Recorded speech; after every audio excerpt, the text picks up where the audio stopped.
Indie Mogul. Hey everyone, welcome to another episode of Your FX. This week I am pleased to present two awesome Terminator-inspired tutorials from viewers like you. Our first one is a cybernetic arm and comes from Vendesmec. For this build you're gonna need a roll of duct tape and aluminum tape. What the Anyway, some drinking straws and some cardboard. Now start cutting out 2.5 inch cardboard strips. And then put them tightly together with some good old industrial strength MacGyver shaped duct tape. Now get a pair of non-deadly scissors and make some cuts on the folded edges.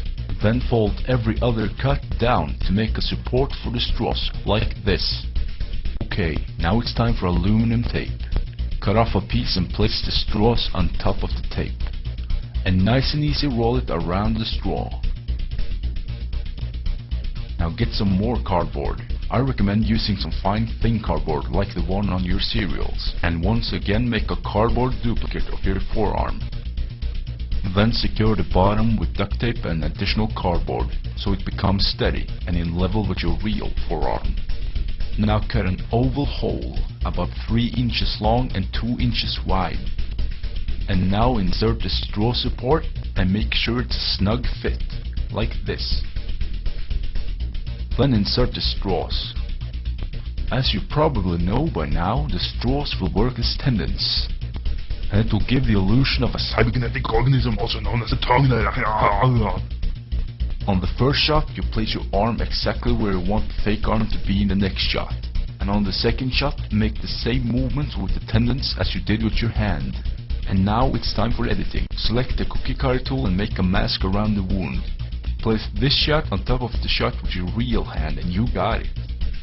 Now you just have to synchronize the shots, so that when your arm moves, the tendons moves. And you're done. Stay tuned after the break to find out if your clips made it on the show. What happens when you put together one band and one filmmaker to create an original music video for $99? Watch world premiere videos every week at $99musicvideos.com. $99 Music Videos is best experienced with Verizon Fios Internet. My name's Tommy, and I see movies everywhere. You're watching Indie Mogul. And now it's time for this week's Random Effects Montage.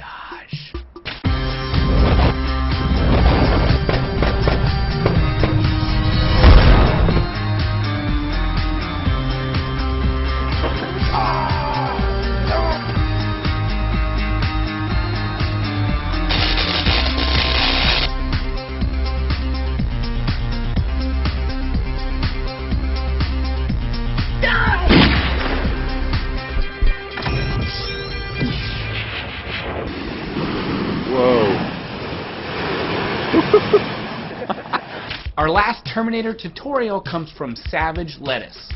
Hey everyone, Savage Lettuce here with an FX tutorial on how I became the Terminator.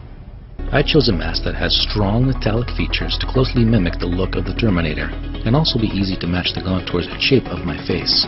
I start with cutting a rough section of the mask.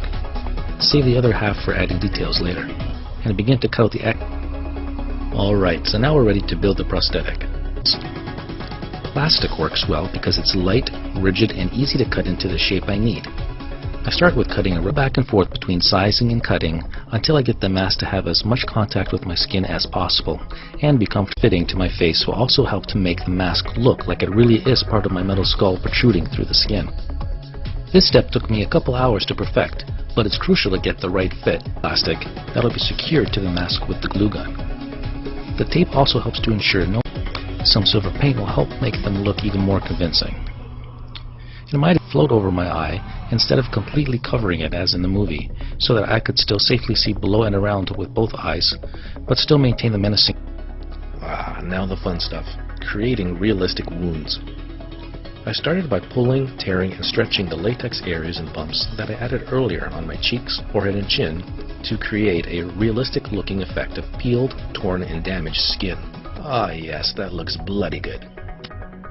I began using the makeup sponges and alternated with shades of brown, red, and purple to start covering up the latex and wounds and blending them into my own skin tones. The purples and reds helped make my skin look bruised and beaten around the wounds and exposed metal. The brown allowed me to blend the darker colors into my own lighter tones.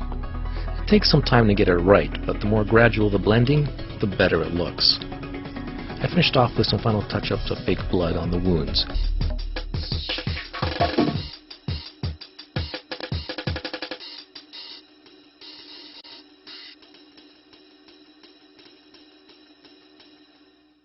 Alright folks, that wraps up another episode of Your FX. Make sure and tune in next Monday where I'll be showing you how to do another Terminator special effect for cheap.